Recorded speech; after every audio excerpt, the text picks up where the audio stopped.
Your home is more than where you live. It is one of your biggest pieces to your financial puzzle. But is your house helping build wealth or quietly holding you back? Today, we are talking with B. Metz, our real estate expert over here, and financial advisor Erin Ulrich, talking about upsizing, downsizing, or even staying put can impact your long-term financial plan. Welcome to the show. Thank you. Welcome back, right? Yes. So I am currently in the process of becoming a homeowner. I am so excited, but breaking down all the numbers, seeing what we can afford, how much square footage I can get, it can be a lot. And I mean, for existing homeowners, they're maybe in that middle of maybe kids moving out or, you know, having to bring family in. So there's a lot of things that could go into this puzzle. So what are some of those common signs that your current home might be actually hurting your finances? Well, a lot of people, when they're downsizing, they do feel like they need to just see what they can get out of their home and then take all that equity and go and purchase something else. And then they get disappointed when they go to look and find out that, you know, maybe their downsizing is actually going to be maybe a little more expensive than what they may get out of their current property.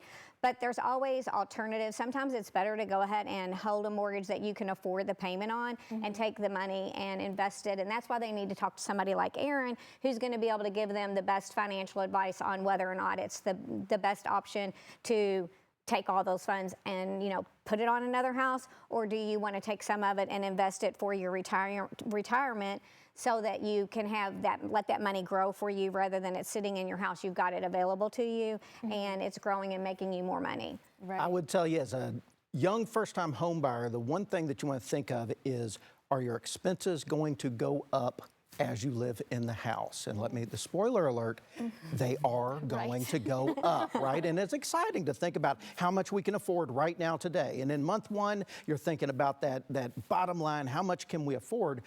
I would encourage you to think about it in year 3, year 5. Yeah. Your house is going to be going up in value. That means your property taxes can creep up. Do you have an adjustable rate or a fixed rate loan? Well, you have to factor those kind of things in, but they're not going to tell you that at the closing table, that it's going to go up, but you need to be thinking with a long-term mindset, and long-term in this case is maybe 3 to 5 years, that those expenses, those monthly expenses are absolutely going to creep up on you. For sure. And then any, you know, mishaps, maybe the AC goes out, you know, maybe the roof has something, you know, crazy happen to it with all this Kentuckiana weather. You just never know what's going to happen. Yeah, for sure. And so maybe they're, you know, the first-time home buyer, maybe they're looking to upsize. So when could that actually be a smart financial move to get a bigger house?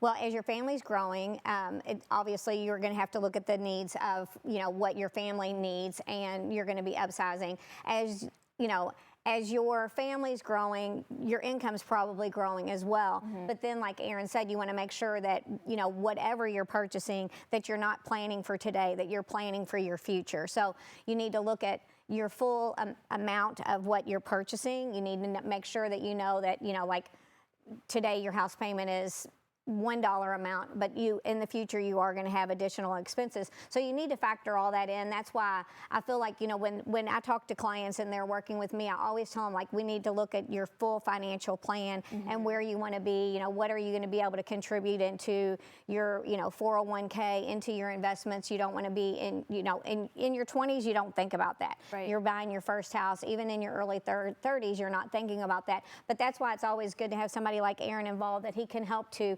coach them, you know, not take all their money to where they feel like they can't do anything, but at least to coach them to where they know that they can be when they are ready for retirement age, or ready to, you know, in their 60s, ready to take that downsize step. What I would counsel you to think of is, I want you to own your house. I don't want your house to own you. Love that. And thinking of it in a bigger picture. I know it's fun to think about what color you're going to paint the kitchen, and what you're going to do with that extra bathroom. All those things that we think about, that's fun and that's wonderful, and I want my clients to do that, but I don't want them to be stressed over the cost of owning a house, and you have to measure those real costs so that house is a blessing to you long term. And when you're in that house for a very long time, of course, you get emotionally attached to things. Yep, you sure do. And so could that hurt all your financial planning too? There's no question that as people age, the sentimental value of a home can become even more important than what that equity is. For my clients, I work with a lot of folks who are at or near retirement, and their two biggest assets are going to be their retirement account and the equity in their home. And knowing when to downsize, when to let go of a property that may have been in your house and your family for a long time, that is really hard, especially for the moms that's saying, this is the house I brought my babies to when they were born. It's such an emotional decision. Part of a financial plan is then separating out the emotion to what really will work in your family going forward. Right, and I think that is so important to have, you know, two experts in your corner when it comes to this, because I mean, they could have been living in that house their entire lifetime, you know, had multiple kids in there, had pets in there, maybe they haven't even like done any renovations because they just love that space so much. So it is so important to talk to a professional when it comes to all these things. So if people are interested in really getting that financial advice, most importantly, how can they get in touch with you? Find me on the web, integraplanning.com. You can click on my calendar. I'd love to have a phone call with you and talk about how this all fits together. If you need a realtor, B. Metz is your gal. She is my girl. Alrighty, thank you both so much for coming on today. This was really great information. So again, for more, just head over to metzregroup.com to get in touch with B and her team.